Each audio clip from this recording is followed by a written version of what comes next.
This chicken pot pie casserole is perfect for weeknight family dinners when you need just a little bit of extra southern comfort in your life. Let me show you how to make it. To begin this recipe, we're going to start by doing all of the chopping up front so that everything is prepped and ready to go. First, we're going to dice one medium-sized onion. Then we're going to dice up a cup of celery, which is 3 to 4 stalks depending on how big they are. And then next, we're going to mince 2 to 3 garlic cloves. Put all of this in a bowl and just set aside. We're going to use it here in a little bit. The last thing that we're going to chop is the chicken. You will need 3 cups of cooked chicken breast. It's roughly 3 large breasts or about 2 pounds, and we're going to cube this up. Now we're ready to start the base of this filling. To a large stock pot, you're going to add it to the stove over medium heat and add in 3 tablespoons of butter and start to let that melt. We're going to add in all of those chopped veggies. So dump the onion and celery right in, give it a good stir, add in the garlic, give it another good stir, and you're going to let these cook for about 3 to 5 minutes just until these veggies start to get really soft and fragrant. In the meantime, we can prep our liquid ingredients. Go ahead and get 1.5 cups of whole milk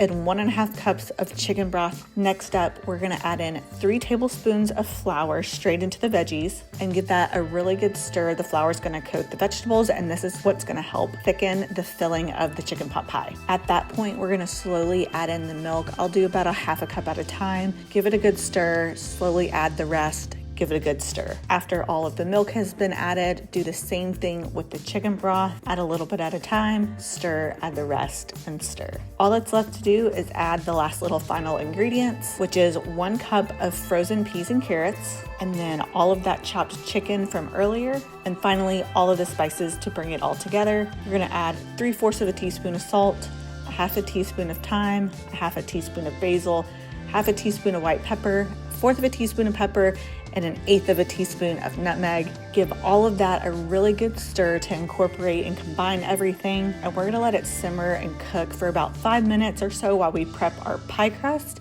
I'm gonna be rolling this out into about a 10 by 10-ish square because I'm going to be using a 9 by 9 baking dish. So I'm going to roll this dough out just a little bit larger than the actual baking dish. After it's rolled out, I'm gonna grease that dish and then pour the filling straight inside. And then very gently, I'm gonna pick up the crust and lay it evenly on top. With my fingers, I'm gonna crimp the edges and secure it to the edges of the casserole dish. So as it bakes, it stays in place. I just roll up the excess dough in towards the center of the baking dish. And with my pointer and thumb finger on both hands, I pinch it and then bring them together, creating a nice little crimp. And I'm gonna do that all the way around the entire edge of the dish. All that's left to do at this point is to cut a couple slits in the top of this so that the steam can escape while cooking. And then we're gonna gently brush with an egg wash, place it in a preheated oven at 375 degrees, and we're gonna let this bake for about 35 or 40 minutes. Once that time is up, remove it from the oven and let it cool for about 10 minutes before serving. This recipe, I feel like, is just so nostalgic for so many people, and it's just the perfect meal for a weeknight family dinner. The filling is creamy and delicious, full of flavor, packed with all the veggies, and then honestly, my favorite part is always the pie crust. The edges are my preferred serving, so go ahead and scoop a big serving out into a bowl for yourself and all of your loved ones. For the full recipe, head on over to feelingasouthernsoul.com. Everything that you need to know can be found there. Thank you so much for joining me in my kitchen today, and until the next recipe, I'll talk to y'all very soon.